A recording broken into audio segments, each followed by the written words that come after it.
మరి నాకు ఆడ జరిగే పరిణామాలు కూడా ఏం తెలియవు. నేను ఇక్కడనే ఉండడం జరిగింది. మరి రేవంత్ అన్న అంటే కూడా నాకు బాగా ప్రేమ. ఆయన ముఖ్యమంత్రి కావాలని అనుకున్న దాంట్లో నేను మొదటి. మరి కొండా సురేఖ మేము ఆ రోజు ఆయన పేరే సృష్టించడం జరిగింది. మరి అలాగే మరి కొండా సురేఖ గారు ఆయనే పాదయాత్ర చేసినప్పుడు వారు రాజశేఖర రెడ్డి గారితో పోల్చింది. ఎందుకంటే ఈ తెలంగాణకు రాజశేఖర రెడ్డి గారి దగ్గర తర్వాత మరో రాజశేఖర రెడ్డి గారు రేవంత్ అన్న అని, ఆయనకు నాకు మధ్యలో ఏమో వైరుధ్యాలు లేవు. ఎవరైనా సృష్టిస్తే దానికి నేను బాధ్యుని కాదు. ఈరోజు మీటింగ్ ఉంది, పట్నాయక్ గారు వచ్చారు. మరి ఆ మీటింగు మేము వరంగల్ ఎంకే నాయుడు కన్వెన్షన్లో 10 గంటలకు పెట్టడం జరిగింది. మరి దాన్ని కోసమే నిన్న నేను నా ఫామ్ హౌస్ నుంచి ఇంటికి నేరుగా రావడం జరిగింది. ఎందుకంటే నేను వ్యవసాయం చేసే దాంట్లో కొంచెం అది ఉంటుంది, నాకు బాగా అలవాటు. అంతే తప్ప అక్కడ జరిగేది ఇంకా పరిణామాలు నేను తెలుసుకోలేదు. మీరు చూసి మీరు వచ్చిన తర్వాత లేచే ముఖం కడుక్కొని వచ్చిన. మంత్రి గారు ఎక్కడ నిన్న రాత్రి సుమంత్తో బయలుదేరారు. మంత్రి గారు హైదరాబాద్ ఉన్నారో అనేది మీకు పైకి పోయి దాకా చూసినండి. నాకేం అభ్యంతరం లేదు.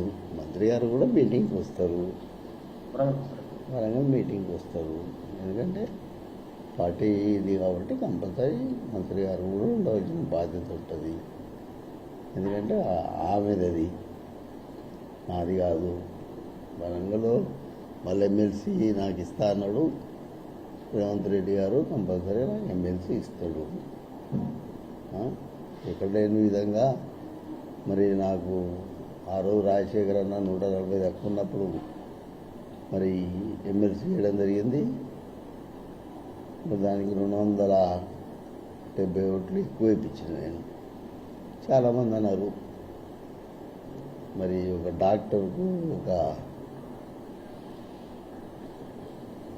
కౌడికి మధ్యలో పోటీ అన్నా కూడా నన్నే ఆదరించాను. దాని తర్వాత నాకు ఏ ఎపిసోడ్ నాకు తెలియదు. ఎందుకంటే మీరు నమ్మండి నమ్మకపోండి, నేను నిజాటికి సెక్రటరేట్ గేటు కాడికి పోలే ఎన్నడు కూడా. కదా మీరు కావాలితే అన్నంటే లైవ్ తీయండి. నేను ఎన్నడూ పోను.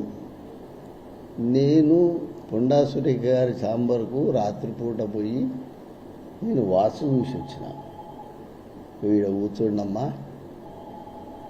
ఈ నుంచి మాట్లాడండి అని వాసు చూసి వచ్చిన తర్వాత ఇయాటి కొండా సురేఖ ఛాంబరులకు ఇప్పటికీ పోలే నేను. నమ్ముతారా? ఇది నమ్ముతారు కదా, నేను పోలే. నేను ఎవరి ఛాంబర్లకు పోను. ఏమన్నా అవసరం ఉంటే రేవంత్ అన్న ఇంటికి పోతా, లేకపోతే ఉత్తమన్న ఇంటికి పోతా, బట్టన్న ఇంటికి పోతా, వాళ్ళ ఇళ్ళల్లో పోయి మాట్లాడిస్తాను.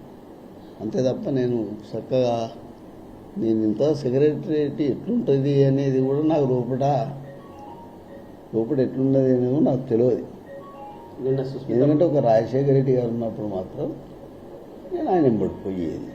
ఎందుకంటే ఆయన కార్లో కూర్చోబెట్టుకునేది కాబట్టి నేను పోయేది.